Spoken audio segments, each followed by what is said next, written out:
Garrett Bisley, and today I'm joined with Mahomet High School grad in 2010, Kelsie Briggs, who left and came back 7 years later, where she opened up Salon 105 here in Mahomet. So, Kelsie, thanks for joining me. Yeah, thank you. My first question for you today is, when did you know that you wanted to become a beautician? Honestly, I always knew. It was just something that I was always into, having two older sisters and always playing with hair at home. So I would say by the time I was in junior high, I definitely had the goal of being like, I want to have a salon. And I thought I would be in Chicago, but here I am. So after high school, about 3 years to kind of get your feet wet with your profession, and then you came right back here. Now you're located on Patton Drive off of 150 for a really successful and growing business. What, after just 3 years of starting your craft, gave you the confidence to start your own business? Maybe a little delusion. No, honestly, I would say family. My parents always really just kind of got behind me in whatever I wanted to do, and along with my husband, and at the time my daughter, she was excited, and we just went full send on it. And yeah, I would say if it wasn't for the support of my family always telling me that you're going to be successful and do it, then I probably would have been nervous, but actually I'm still nervous anyway. So, Sure. But yeah, family, and then just the clients that I built over all the years. I knew that they would support me and follow me, and it all worked out. Good for you. Good for you. So, two-part question. What has been the most rewarding as well as the most challenging part of being a business owner? Oh, yeah. Most rewarding. Honestly, there's so many things that's rewarding.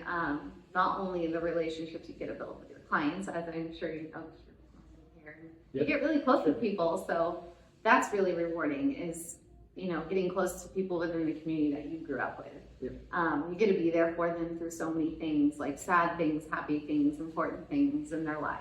And so that's incredibly rewarding. Another really huge rewarding thing for me in my situation is getting to provide like the jobs that I provide here for the girls, and we have a male stylist as well, but seeing them do so well and succeed is probably the most rewarding. Okay. So, and then building a relationship with them. Everybody that works here is like family to me. So. Okay. And then have there been any challenges, or just you opened up shop, people started flowing in and smooth sailing? No challenges. I'm just kidding. Yeah, sure. Yeah, no. You made it seem that way. Oh gosh, well, yeah, thank you. No, definitely challenges for sure. Obviously, oftentimes, like, you get nervous and scared if you're making the right decision. Like, every time I've expanded, I'm like, oh, Sure. is this right? Do I do this? Every time you hire a new person, you're kind of like, ooh, is this gonna mess up the vibe? And luckily that has not happened once, but those are all challenges. I would say for me personally, the hardest part of being a business owner is removing my emotions from everything I do. Sure. I am terrible at that. And I will lay awake at night just stressed about things that I need to just separate myself from. So that's the hardest part for sure. Okay. All right. Well, so as you mentioned, growing up, son of a beautician, I know that there's a lot that happens outside of what people see, the appointments, as far as, the trainings, the classes that you have to take within the field. So that, on top of running a business, how do you find time to manage all of it? Yeah, it is tricky for sure, because we have to keep up with the trends if you want to stay, somewhat relevant. And you also have to get continuing education for your license, at least in the state of Illinois. It kind of is, it's tricky because I'm really busy, but it's also easy because I love doing it and I'm passionate about it. So I love going up to Chicago or St. Louis or Indy for classes with like bigger beauty influencers, if you will, on Instagram. So that's really fun. But one of the biggest things I do that makes it easier for myself and honestly for everyone is I bring education here. Okay. So we'll bring a lot of classes here for people to get their hours and to stay up to date on the latest knowledge and trends. That's great. That's great.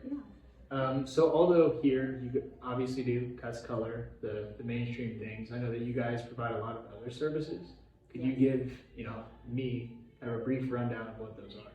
Yeah, so our services are kind of ever changing because we just kind of evolve and go with the flow. But aside from all the hair stuff, we definitely specialize in hand-tied extensions. really popular right now. And we also do education for that. So that's a service that we do for other stylists in the area, is certify them in doing extensions. Okay. We also offer eyelash extensions. We do waxing services, and then we have nurses that work here. They rent space, and one of the nurses does like Botox and dermal filler, lip filler, microneedling, and then the other nurse does guided weight loss management. Okay. Yeah. Wow, would never have known that just by driving by that you're doing all that here. So. Yeah. And is that something when you opened up 105 that you foresaw like you were going to do, or has it just been kind of a need? Maybe like your clientele is like, man, I need to go do this. I don't know where to go. And then you're like, you know what? Like we should just have it here. So as far as the extensions, that was something I always knew I wanted to do. But as far as having other services, those just kind of happen naturally.